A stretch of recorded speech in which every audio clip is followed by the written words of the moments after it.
This is Chris Hargraves from tipsforlawyers.com and welcome to the Tips for Lawyers podcast, episode 17. It being episode 17, you can find the show notes for today's episode at tipsforlawyers.com/podcast/17, which is the new format. If you've listened to ones in the past, it is following a different format now. So just follow those links. Otherwise, you can just go to Tips for Lawyers and have a look at the podcast link, and they'll all be there anyway, so they're pretty easy to find.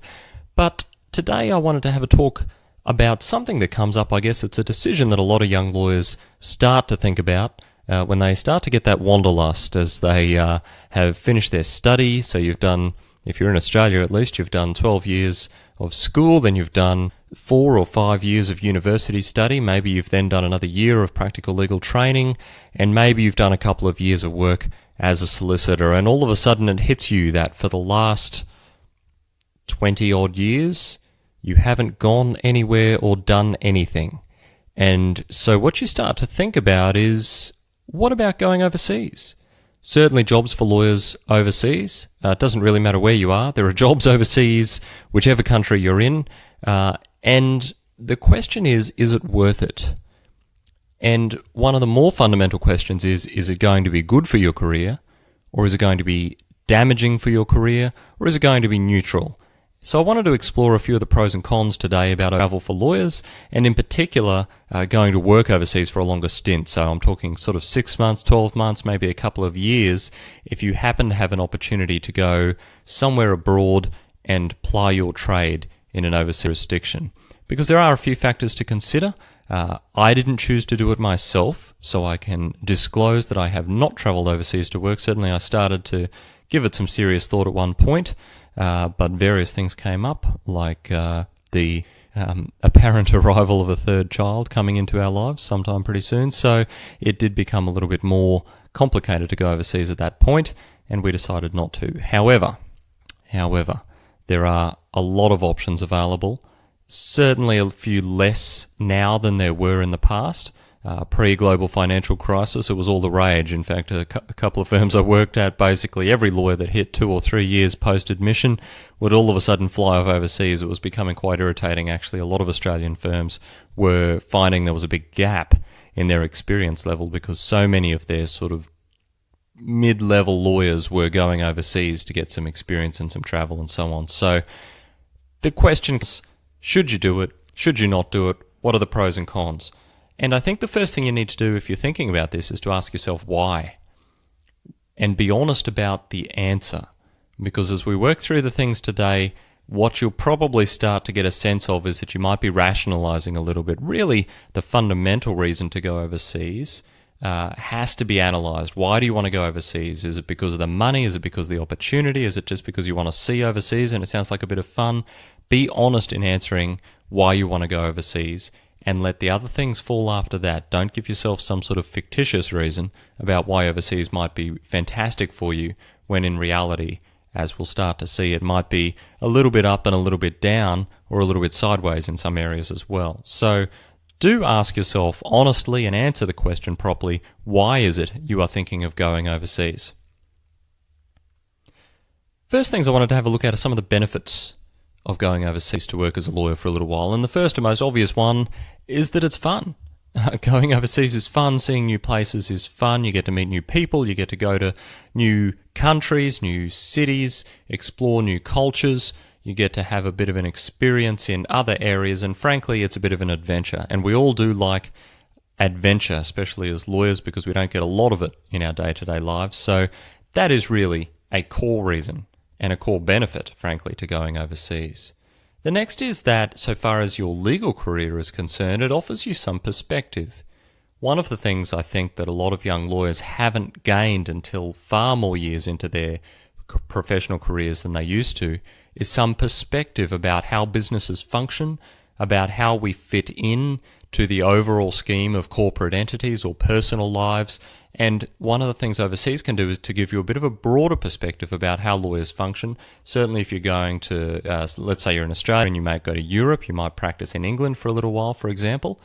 That can give you some exposure to a very different way of functioning, some very different business models, okay, the practice of law is similar, but it's certainly not identical. So that perspective on how different people think in business, how different lawyers approach different problems, and the things we take as norms here, perhaps not being accepted as norms overseas. So they can offer you some broader perspective that is certainly going to benefit you if you can figure out how you want to function as a lawyer and how you want to interact with people as a lawyer. That change in perspective can give you some more opportunities to start to figure out what kind of lawyer it is you want to be as you go on in your legal career. Now, the third benefit I wanted to have a talk about today was the money, because depending where you're starting, there can be some attractive overseas offers so far as money is concerned. In Australia, you've probably had a look at some stage or another at some of the salaries that are available in America, certainly in the major cities in America, and probably you've had a look as well in some of the salaries that are available in Europe. If you've searched more abroad, you might have had a look at the Cayman Islands and some nice, mostly tax-free salaries that are available in some of those areas there too. But there certainly are some attractive salaries available. Now, I'm sure you know this, but I'll say it out loud anyway. You need to temper those very attractive-looking salaries with the fact that often living expenses are pretty high as well. So by the time you take out rent, by the time you take out travel, by the time you take out certain things that you need to account for the costs of, the salaries become slightly less attractive. Not necessarily unattractive, but certainly less attractive than they look at first glance. So you do need to factor that in. I'm sure you've already thought of that one, so that's really a bit of a no-brainer. So those are the benefits, really. I think that overseas travel, they're the main benefits. Certainly, if you're honest, they're usually the reasons you want to go.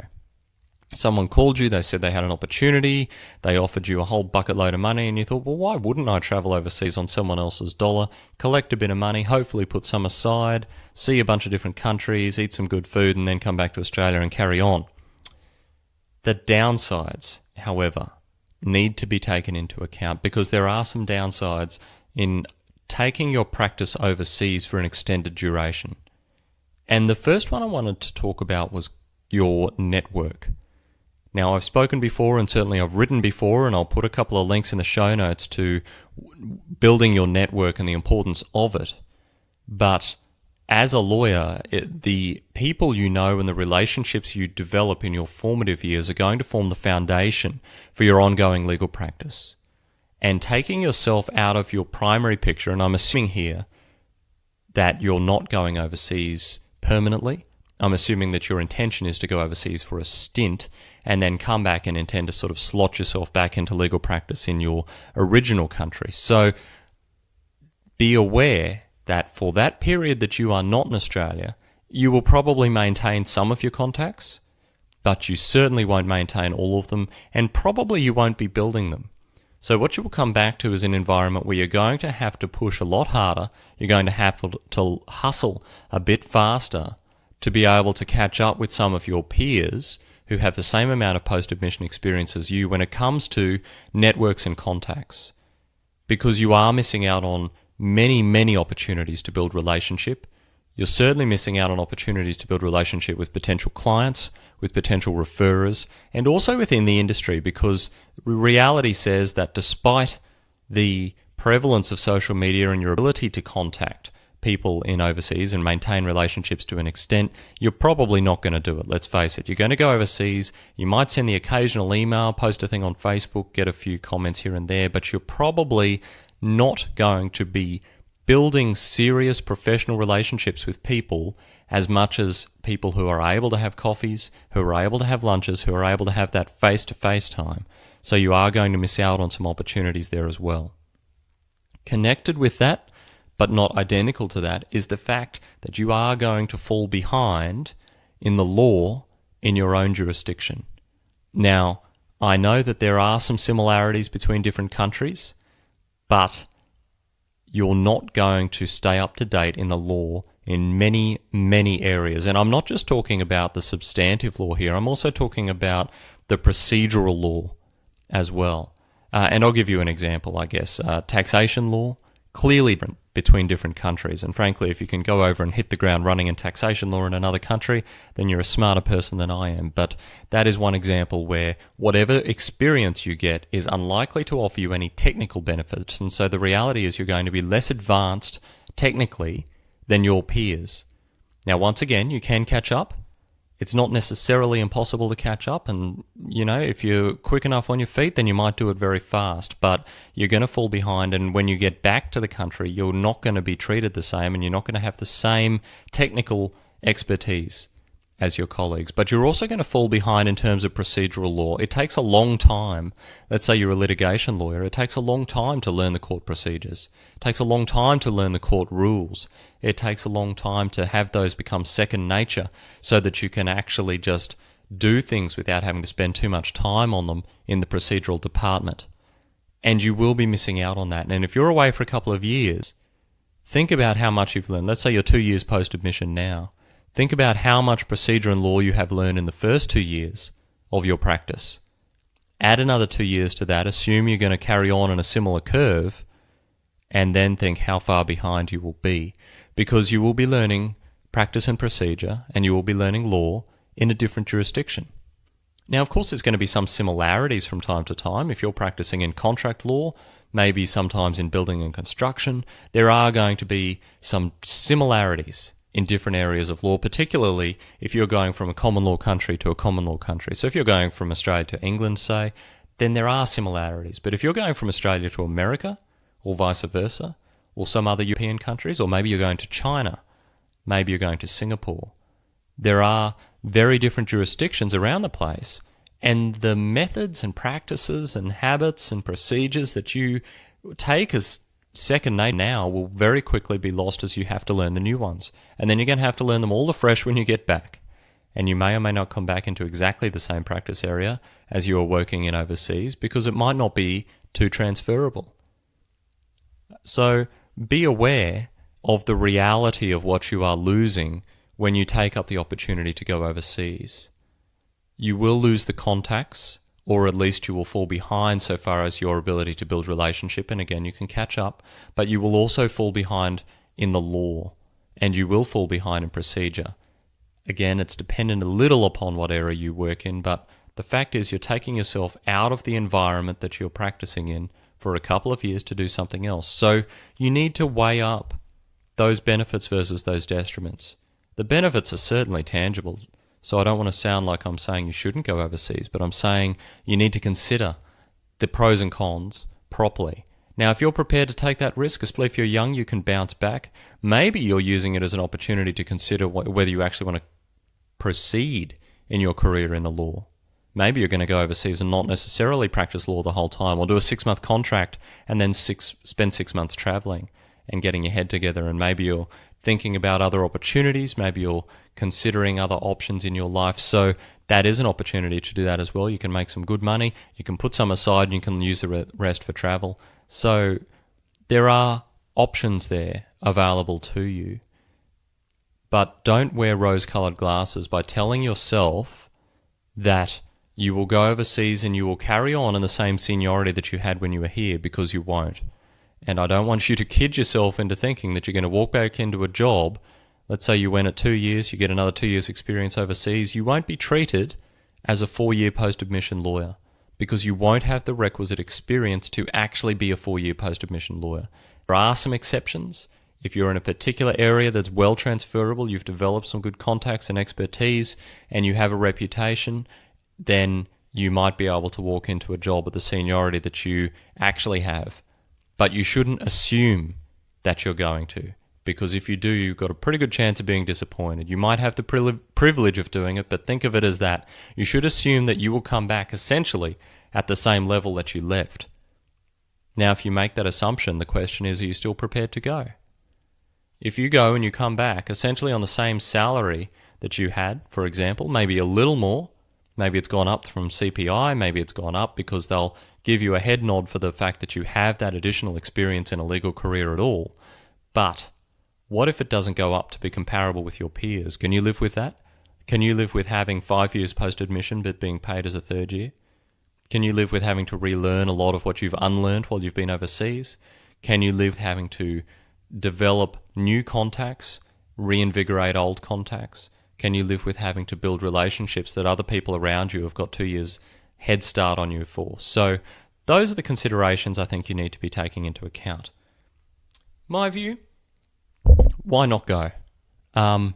If you've got an opportunity to go, if you've got the flexibility to go, it's a wonderful opportunity to be able to travel the world, but also to have some financial backing to do it, so you can perhaps do it in a little bit more comfort than the old backpackers method of traveling around the world. So if you can find a central hub that will give you an opportunity to explore other cultures, to have a bit of extra opportunity and contacts and networking internationally, and certainly just to develop and broaden your perspective on life, the universe, and everything, then why not do it? But be realistic about what you should expect when you return. And that's really the caveat, I think, that a lot of people kid themselves into thinking that they're doing wonders for their Australian career by going overseas, or vice versa, because I think the reality is that you don't. And I think you need to expect that you will come back essentially at the same level that you were as you left, and anything else is cream on top. So that's my thoughts on overseas travel. Bit of a shorter podcast today. I just wanted to cover off on that topic, give a few thoughts for you. So I guess the question for you, and let me know in the comments at the show notes, which is tipsforlawyers.com/podcast/17. I said that pretty clearly, I thought. Let me know in the comments, are you thinking of going overseas? Where are you thinking of going? If you are overseas, have you ever thought about coming to Australia, or did you look at the salaries for lawyers and get scared off for that? So tell me where you're thinking of going, and let me know why as well. It's always interesting to figure out where people are going. For what it's worth, I was looking at going to Jersey or Guernsey, 2 islands off the UK, so that's what I was thinking. What about you guys? Let me know. This is Chris from Tips for Lawyers, and I shall see you next time.